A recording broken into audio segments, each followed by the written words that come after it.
Hey, would you like to know how to get perfect bright white and blue sky snow exposures instead of those dark gray ones you're more accustomed to? Well, stay tuned for the Sunny 16 rule. Adorama TV presents You Keep Shooting with Brian Peterson, where you'll learn unique and creative techniques that will elevate your photography skills. I don't know of any exposure challenge that is more greater than when shooting in the snow on a sunny day.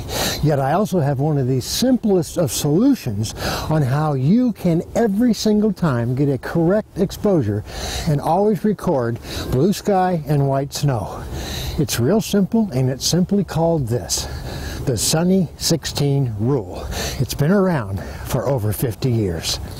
Hi, I'm Brian Peterson, and you are watching Adorama TV. I'm here along Chicago's Lakeshore Drive, following another day of snow. Late afternoon, we've got, as you can clearly see, some wonderful long shadows. This is a strong indication that this is a front-lit scene. How do we expose for this? Surprisingly, it's a simple idea. In fact, we're not even going to look through the camera.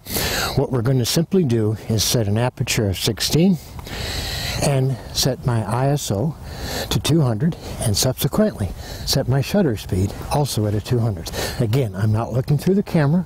I don't need to look through the camera because I know mathematically the calculations that were done 50 years ago about exposure without benefit of a light meter still apply today.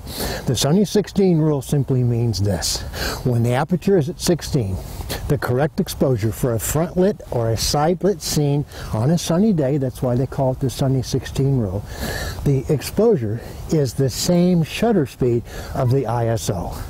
200 ISO, f16. Front lit scene, 200th of a second, correct exposure. Again, I'm not going to look at the meter. You be the judge. Take a look. I line this up using the shadow of the tree as a wonderful leading line. Take a look at that photograph. It's a perfect spot-on exposure. Hi, this is Brian Peterson, inviting you to check out Adorama's latest contest. This could be your chance to win some great prizes. Now in this case, I'm going to shoot an actual exposure based on what the meter is going to guide me to be as a correct exposure. So I'm going to, again, shoot f16, and I'm going to adjust my shutter speed until my meter says correct exposure, which is at a 640th of a second. Take a look at that shot. Clearly, it's way too dark. Part of the problem is that your meter has been told at the manufacturers, hey, the world is 100% neutral gray. So the meter thinks everything should be gray. Subsequently, it takes colors like bright white and it makes them gray. That's what it's taught to do. The same thing happens when it shoots subjects like a black cat. It turns that cat into a gray cat because, again, it doesn't know how to register and meter correctly for dark subjects and bright subjects. Gray is what you'll always get. How do you get around that? The Sunny 16 formula.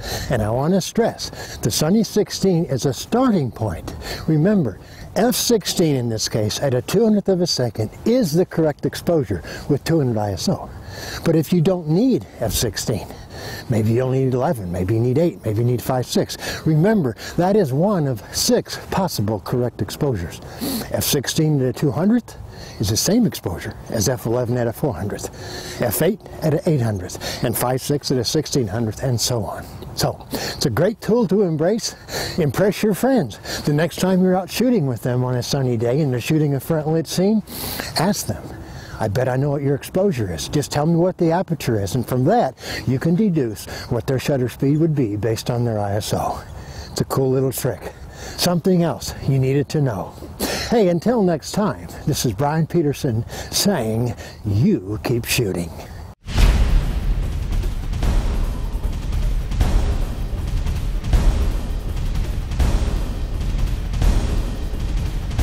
Do you want great-looking prints at low cost? Be sure to visit our easy-to-use online printing service.